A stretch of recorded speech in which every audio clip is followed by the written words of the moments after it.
কিন্তু অবাক করা বিষয় হচ্ছে আমরা আজও জানি না আমাদের আল্লামার মৃত্যু কি স্বাভাবিক হয়েছে নাকি এটা পরিকল্পিত মেডিকেল কিলিং ছিল। এটা যে পরিকল্পিত মেডিকেল কিলিং ছিল এটা ধারণা করার পেছনে অনেক কারণ আছে।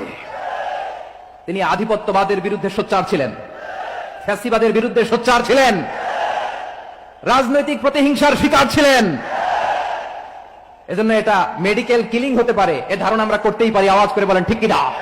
He was a strong mouthpiece of Islamic revivalism. Islamic জাগরণের স্ট্রং মাউথপিস ছিলেন আল্লামা সাঈদী রাহিমাহুল্লাহ। অনেক দোয়া পেয়েছেন, আমরা পড়েছি এমন জীবন তুমি করিবে গঠন, মরণে হাসিবে তুমি কাঁদিবে ভুবন। গোটা বিশ্বকে তিনি কাঁদিয়েছেন।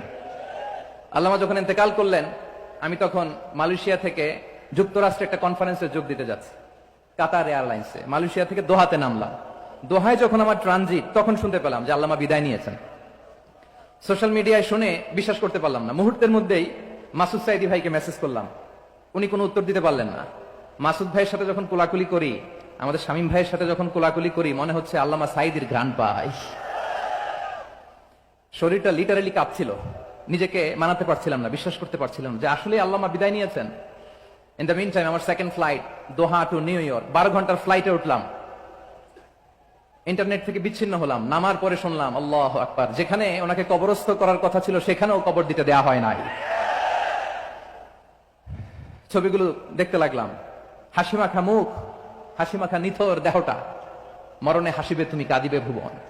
From east to west, from north to south, the entire globe, গোটা বিশ্ব ওনার জন্য কেঁদেছে, গোটা বিশ্ব কেঁদেছে। কাবার গিলাফ ধরে ধরে মানুষ চিৎকার করেছে।